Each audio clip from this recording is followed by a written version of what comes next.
Hey guys, Hamlet here from Vodia Networks, and today we're going to talk about the Yealink T58W.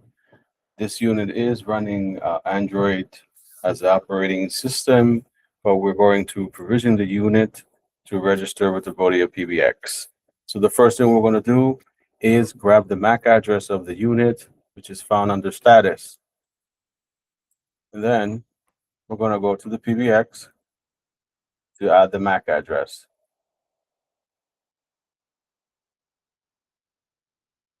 In the Vodia PBX, we're going to navigate to our tenant, which you can get from your tenant page, and then scroll down to settings, advanced, and device management. Then what you're going to do is click on add, and then copy paste the MAC address. Make sure there's no space in the front or the end, otherwise you get a red arrow. Then we're going to pick an extension, then the vendor, model, so T58W. And here you can choose the transport you want. So I'm going to choose TLS. And then we will have to enter the serial number of the device. So I'm going to enter it here. And then save. All right, let's go back to the phone. And then let's go to settings and auto provisioning. So here under setting URL, we're going to put our DNS name from the Vodia PBX. And that's it. And then you go to confirm, then auto provisioning. Now, press OK. Now, if we go back to the PBX, we can also monitor the device as well and give us an acknowledgement that the device is open for Mac base, which does it automatically. So you can see here, it's about 425. It grabbed the file. We serve the Yealink common text file. If you wanted to check the contents of it, just hit the I, and you can go through and see what we have. And then, so now I'm pretty confident that this is already provisioned. The phone is rebooting and will be registered in just a few seconds. We can go along and provision the buttons of the unit as well.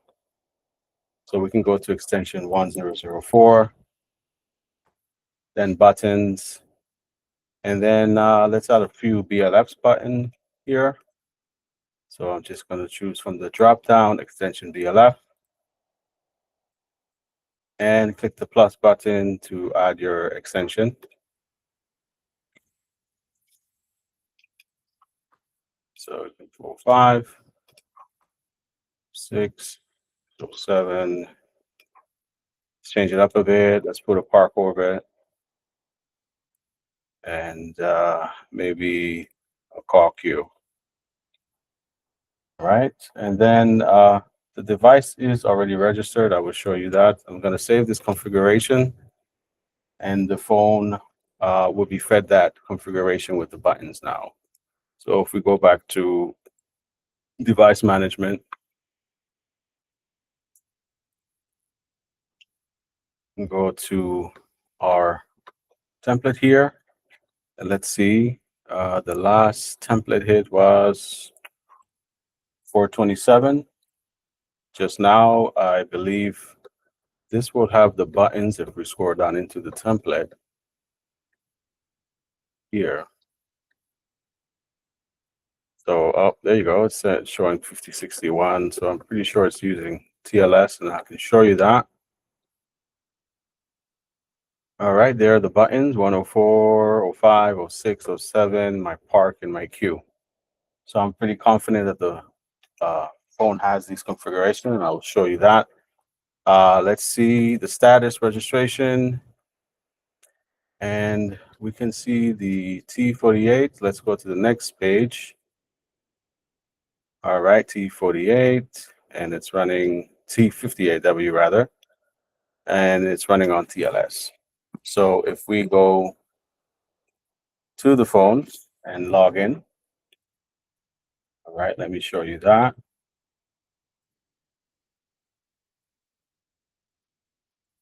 All right, so we're going to log in with admin and password, which I set this up on the PBX, and I can show you where that is. Pretty much, we go by the MAC address here.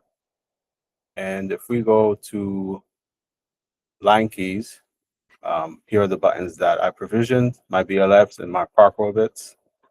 So that was programmed beautifully. You can also do this with RPS, which we support. All right, let's go back to the PBX so I can show you that. So if you do have an RPS, you can pretty much put that in the PBX and it'll do it automatically for you once you add the MAC address of the unit. So it's just the same thing. We add the MAC address here. And as long as you have, we leave tenant and go to the admin level. We go to devices and settings. And here you can enter your Yealink RPS.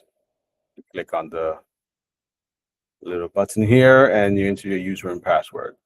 And that's enough to get you to provision the unit without logging into the unit, as I showed you here. Okay. And that is how you provision the Yealink 58W. If you have any questions, just hit us up in our support channel. Again, this is a unit that's running Android and also running SIP. The good thing about Yealink is that they don't change their templates, which makes them very usable, user-friendly, and very easy to use and provision.